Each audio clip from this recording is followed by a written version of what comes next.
So this is week 4 project, and this will go a long way to get it towards getting you going on your assignment 2 if you haven't already done so. So there's a few objects that I want to go over that we haven't covered, and a few features of Max that I want to cover. I'm not going to do a complete project. I'm not going to do your assignment for you, but I am going to give you some pointers. The first is that we haven't talked about the drunk object, and we need to talk about the drunk object because the drunk object is an object you're going to be using for the melodic voice. What a drunk object does is it creates a random walk. It starts at one value and it either moves a certain distance up or a certain distance down from that value, and then from the next value it moves a certain distance up or down.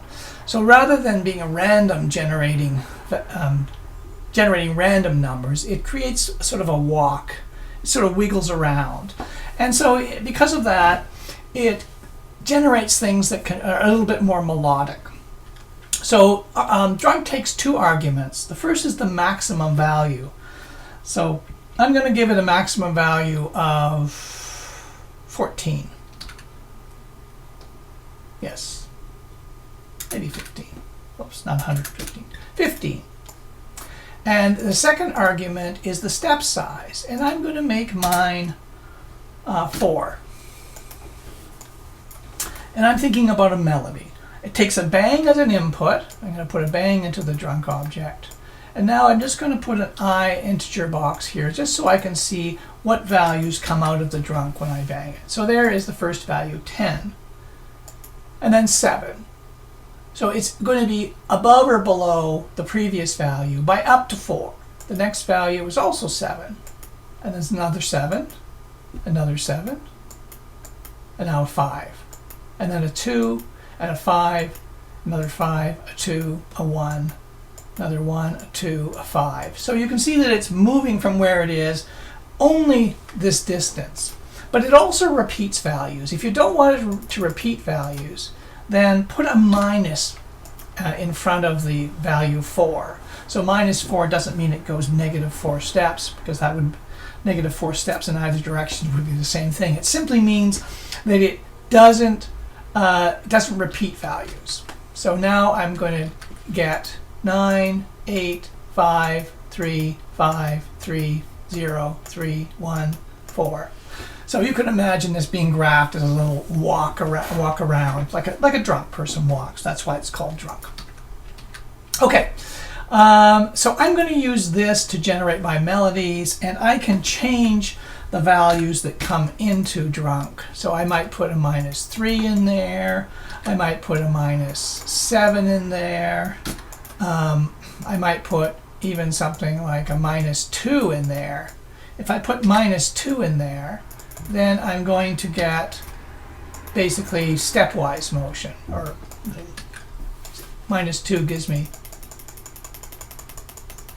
we're just moving to the next value above or below. So we get a lot of duddy, duddy, duddy, duddy, duddy, duddy, duddy, duddy. So, okay, good. So that's the drunk object. Of course, I can change the range of values that I want it to generate, but these values are going to serve my purpose, my particular purpose, quite well. Okay, the next thing I wanted to cover, it's going to be my voice number 1, my melodic voice. The next thing I wanted to cover is how to best keep multiple voices synchronized, because when you're running 3 or 4 different metronomes, the metronomes are very, very quickly going to get out of sync with one another. So I'm going to show you how to do that. And I would recommend this approach for the assignment. So first of all, I'm going to take a transport, and because I want to use the global transport. And then I'm going to take metros, and I'm going to have 4 metros. One of them is going to be running at 1/8 notes. One of them is going to be running at 1/4 notes, at least for the start. And one of them is going to be running at 1/2 notes. And these are going to be my voices. So I've got my transport and I've got my metronome, and what I'm going to do is I'm going to use one toggle box It should have 4 I's in it.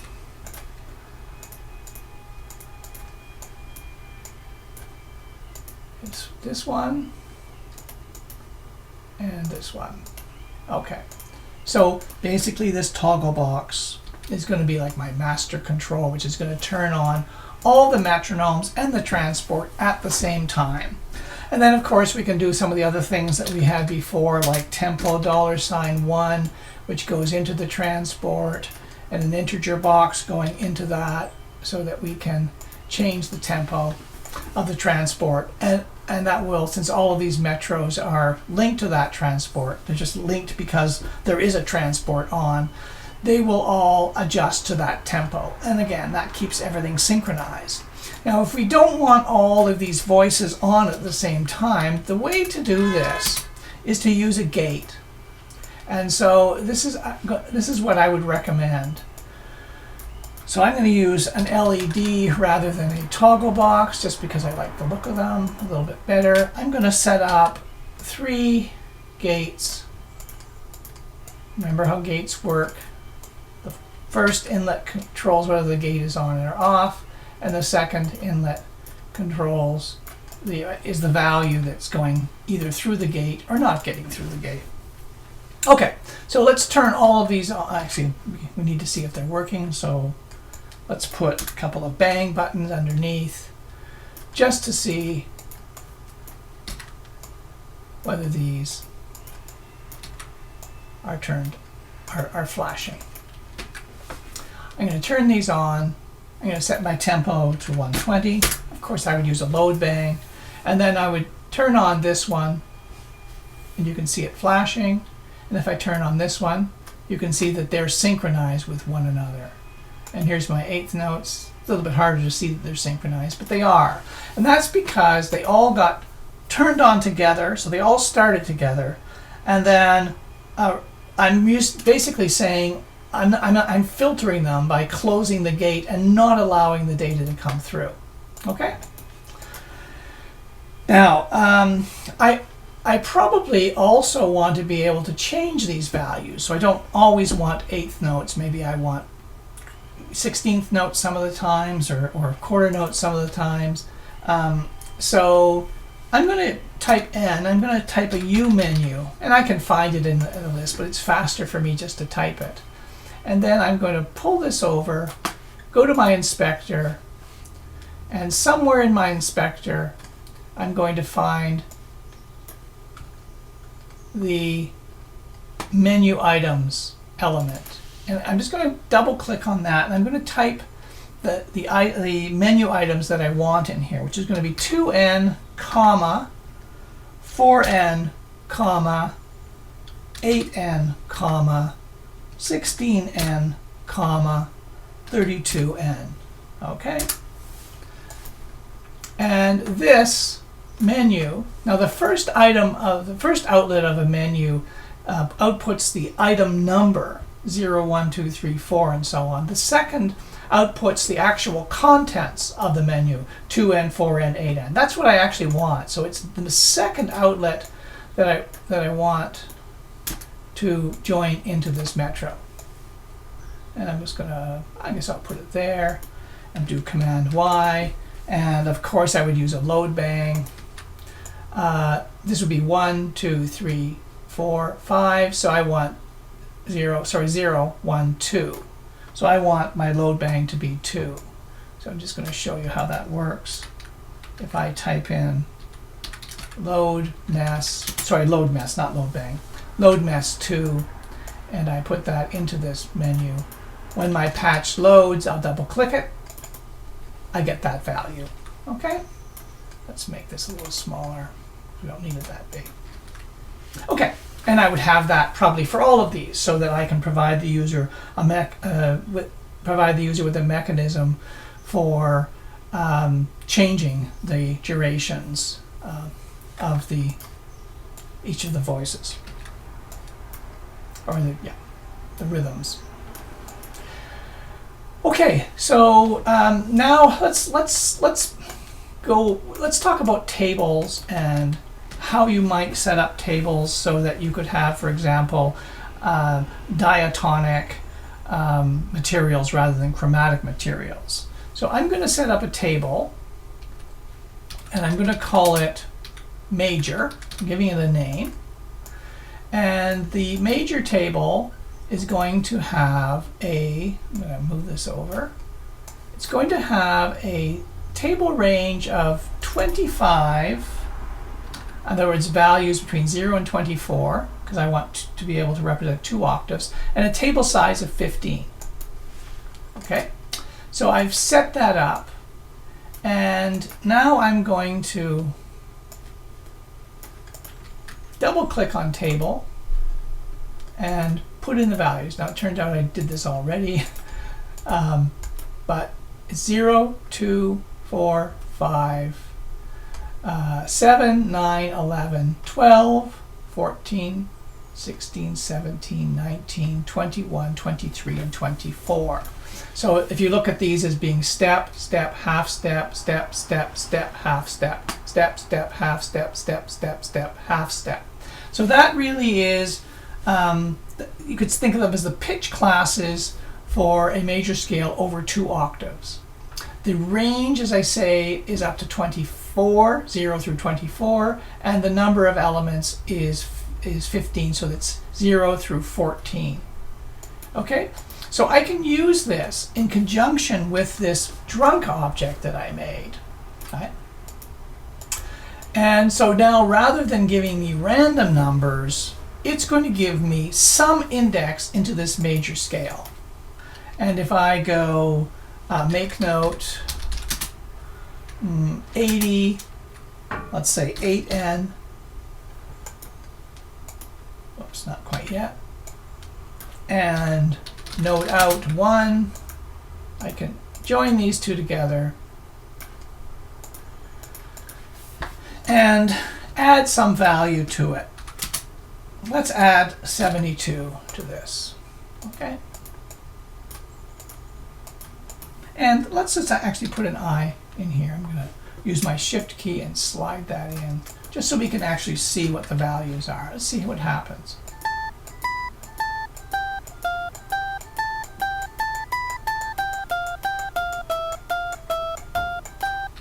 Put -3 in.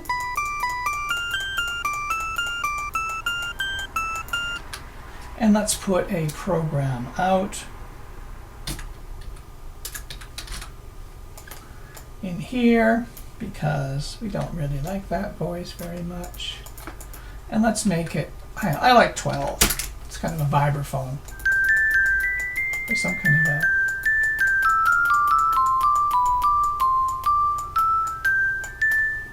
and let's just connect out the gate here, over here, into this.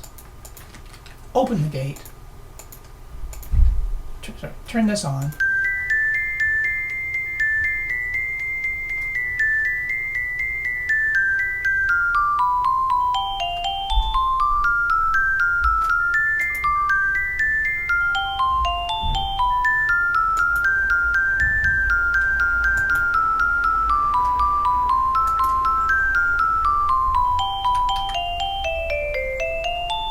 I didn't put the channel here, did I?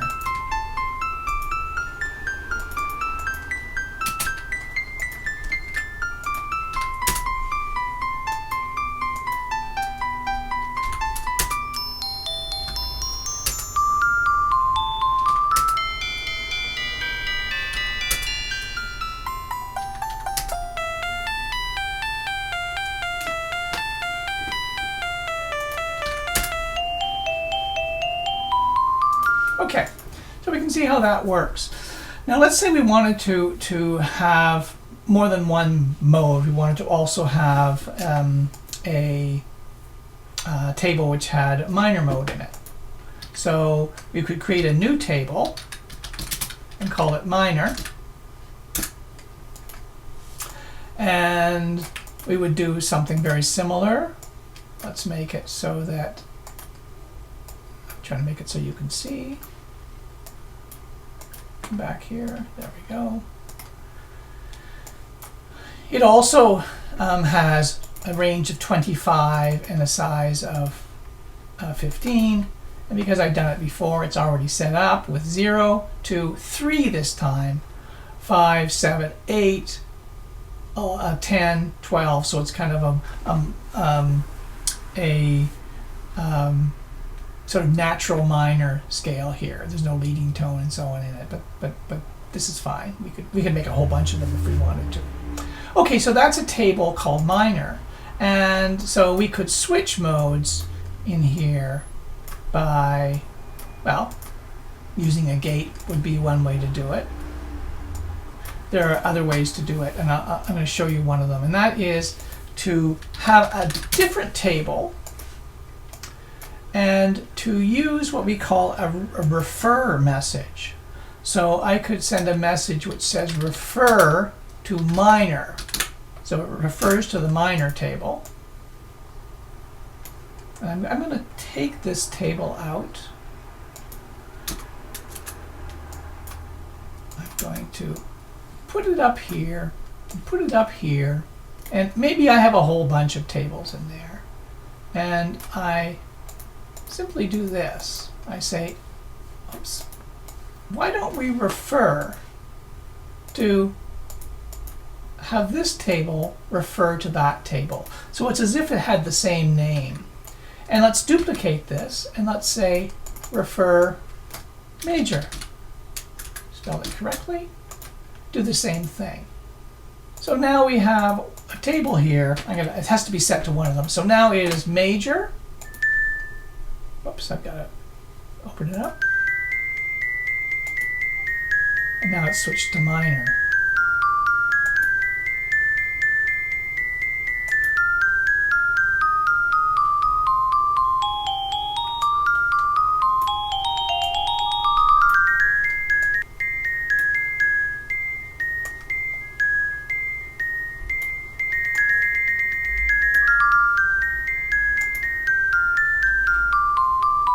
Okay, so that's working pretty well, and we've got our program out so we can change those the timbres that we're using with this. Okay, let's open this up a little bit. Now there's one thing that I have to do, and you have to do, and that is to select these objects, or actually select them both if you want, since they're both tables, and go down here to where it says Save Data with Patcher, and make sure that that is checked so that both of these tables will save their data with the patcher. If I don't do that, then when I open this patch, or when the person marking this project opens the patch, those tables will be gone. They will be blank. They'll all be zeros. That's not a good thing. Okay, so now that I've set up a couple of tables, and I know what this refer, how this refer works, I could do the same thing by using, let's say, random objects and referring to the same table, and referring to a table which could also be referred to as major and minor. Now, generally speaking, if you've got 3 voices running, you want them all to be linked to the same mode. I mean, you may not want to do that, but if you want this to sound sort of musical, it might be a good idea not to have one voice playing, C sharp minor, and the other voice playing in C major, and another voice playing in E flat pentatonic. So that's up to you, but it probably makes sense to use the refers commonly to all of these. In other words, if I have another table here that I'm using with the second voice, and maybe that has got a random, what kind of values would I want? Well, I've got random, maybe I'll just use random 8, which gives me values between 0 and 7. And I go into this table. I could do the same thing that I use the same refers. Because I'm going to send something to more than one place, I'm going to insert a trigger, and because this object is actually a message, a list message, I'm going to do something like this. I'm going to send it over to here. Okay, And similarly with this one, I'll duplicate that, insert this in there, and send this one over to here. Okay. Align those a little bit. So things are getting a little bit messy in here. Okay, so now both of those, so if I do this, this table will also be the major table, and if I do this, this table will be the minor table. And I could do something like this. Make another make note. Make this quarter notes. Make this channel 2. Make this channel 2. Add some value to it. Maybe 36, since it's maybe 48. Somewhere sort of in the middle register. And choose, let's choose just a piano on that, and let's see what happens.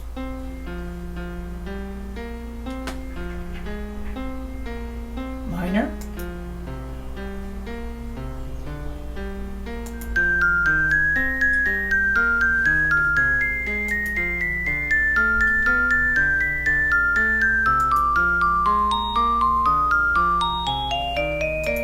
Switching voices.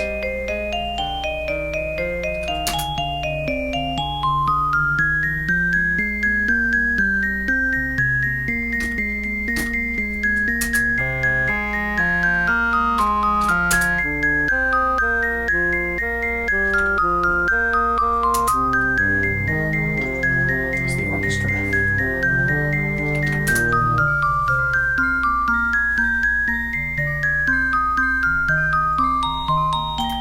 Okay, so those are in sync with one another. Still not amazing music. If you wanted to, you could actually find ways of passing the note choices from one to another. You know, if you didn't want to use a random here, you could take the value that's come out of this table and you could find a way of harmonizing it, finding a note that you think works well with that. So you know, there are lots of ways in which you can get these to work together. More imaginatively. So obviously I've only done 2 voices. The lower voice hasn't been done yet. I think you can figure out how to do that with procedures that are very similar to this. There's a couple things, there's a lot of things that haven't been done here, so as I say, I don't want to do the entire project for you. One thing though that I do want you to do is to have a load bang message which is attached to a MIDI info object, and that is attached to a menu, a U menu, and that will, when the patch loads, it will, I'm going to simulate it by banging this, it will load up all of the MIDI devices that are attached to this particular system. And it's very important that all of the objects that that involve MIDI and are going out are connected to the second outlet of this object, of the menu here. So I'm going to do this, that one. I'm going to move it down so it's out of the way. This one. This one. And this one. Okay. Now why is this important? Because when I go to use your patch, your MIDI setup will not be the same as mine. And if I want to be able to use my synthesizer or my built-in built-in sounds, then I have to be able to select the output device. And this will allow me to do that. Those are my various devices. So if I want to listen to this with my internal synthesizer, I select that. And if I want to listen to it with my external keyboard, I would select that. And if you don't do this, then I have to do something like go in and double click on this, each one of these, and make sure they're set to the right device. Okay, so this is important. It's important just in terms of providing all of the components that I need in order to operate the patch properly. Okay, just a couple more things. As I say, I'm not going to complete this assignment for you, and that is presentation mode. And we've talked about presentation mode, or I've mentioned it, but for some reason I've lost my menu here.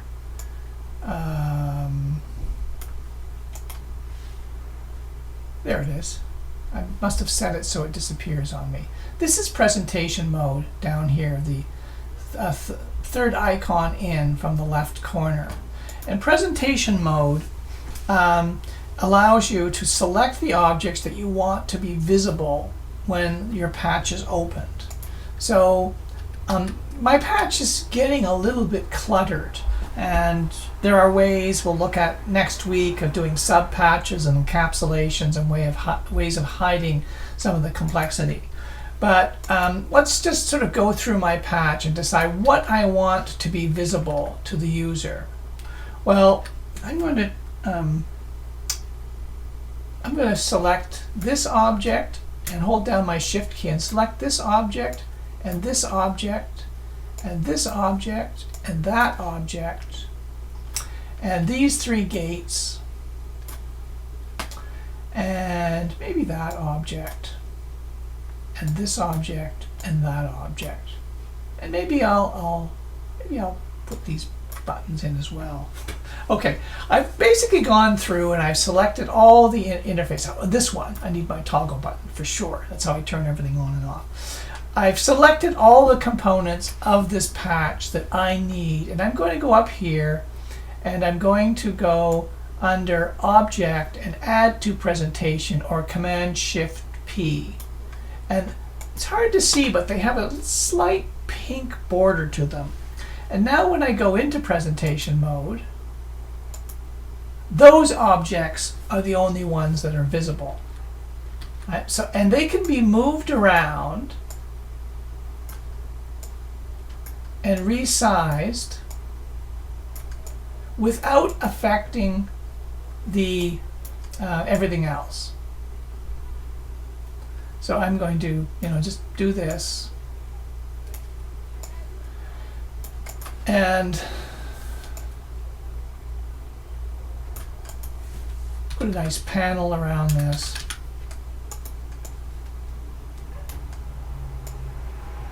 And I'm going to take my panel and arrange it to the back and put a bunch of labels in there. I'm going to just alter the colors of this a little bit.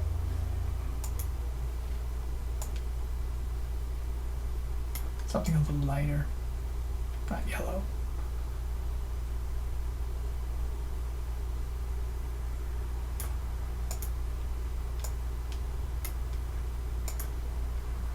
Green.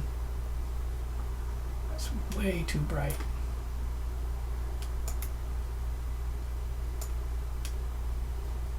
Okay. Put a border on it. That's black.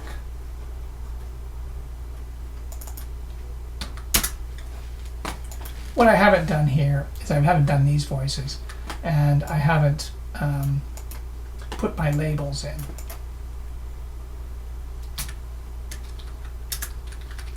And I'm obviously not going to go through all this. I wanted you to see the concept. I've got to put instructions. This is probably this is my master control, and this is my individual instrument.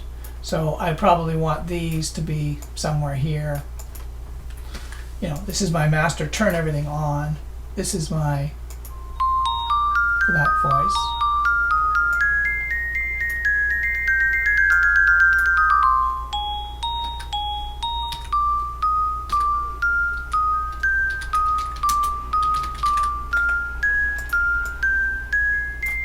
And I'm not spending as much time as you're going to spend with this. But that is now my presentation mode. And when I go back out of presentation mode, everything is basically where it was, except the things that I added. And I can move them out of the way. Everything's where it originally was. but I basically have provided the user with something that's a little bit more well, elegant and hidden away all the complexity. And only the things that I need to see are there. And I haven't obviously, included information that really needs to be there, like, this turns on the voice. In fact, I probably want it to be up here, and I probably want it to be a little bit bigger.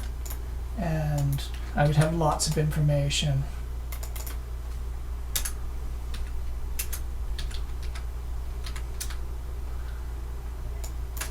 In here. Right. I probably would not include these in a finished product. I would use some buttons or toggles, and rather than words like refer major. That's too codey for me. Duplicate that. I didn't include the values for switching the drunk object. I probably need to include those as well. And obviously I haven't completed these voices, so they're not there. But you can see how much easier this is for the user. Only the things that I need to operate the patch are here.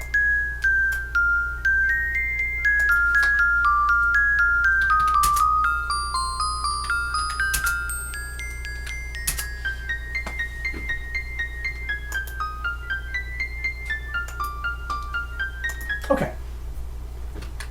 So that's presentation mode. I'm going to go out of presentation mode. You can use presentation mode for this assignment, but that does not mean your patch can be a mess when I open it up. This patch itself needs to be still cleaned up,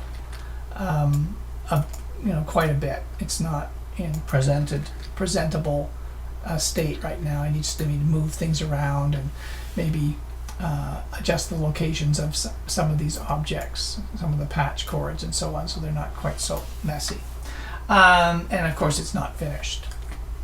The last thing you might want to include are presets. And the preset object, preset, is basically a graphical interface that allows you to select components of your patch, user interface components of your patch, and to indicate and to store the state of those objects.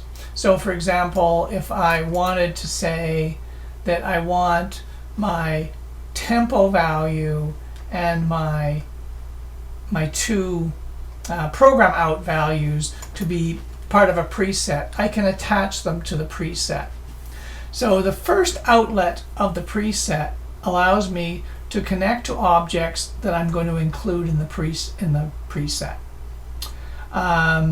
If I don't connect anything to my preset, it will include all of the interface objects. That's every LED, toggle box, number box, slider in the patch, and I think menu item as well. So I often don't want to do that. I actually don't want everything as part of my preset. So I would just say, how about that and this? And so I've now made a preset which includes just those two objects. The way presets work is that you hold down the Shift key and you click on a preset to store a value. So let's take a couple of different values and hold down the Shift key and store those. And let's do that and store those. Maybe I want to include the menu items as well. I probably do, but this is just really just to show you. So now, and I'm going to select this and do Command Shift P, so the preset appears in my presentation mode. Go to presentation mode, put the preset up here, and now you'll see what happens when I run the patch and I choose that. These program numbers change to whatever I've set them up to be. So if I included also the menu items, I could turn this on.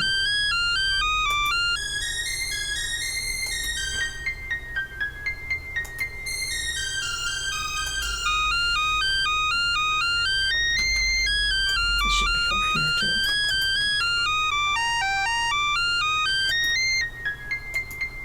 Right. So that's how presets work. As I say, you can decide which elements in your interface you're connecting to the preset. If you prefer just to indicate which objects you don't want in the preset, then that's done with the second, come on,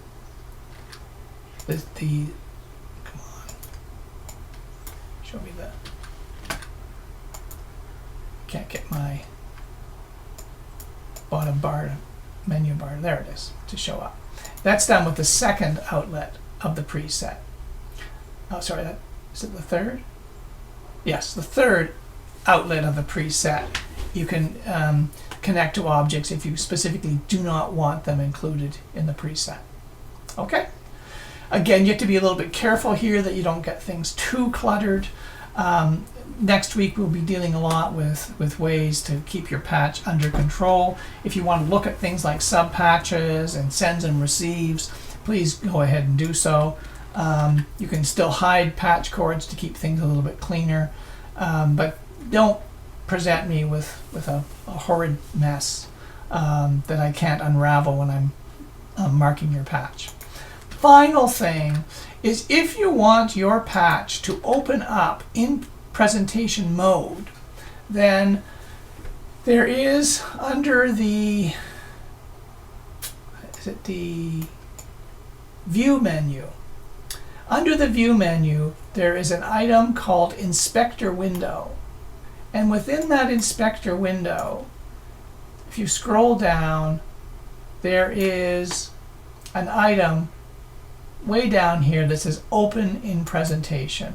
And when you click on that and then save your patch will open in presentation mode. So if I close this patch now and I open recent patcher and this one, it opens up in presentation mode. I haven't got all my load bangs in there, but you can see my presets are in there. I can turn it on and it immediately starts working.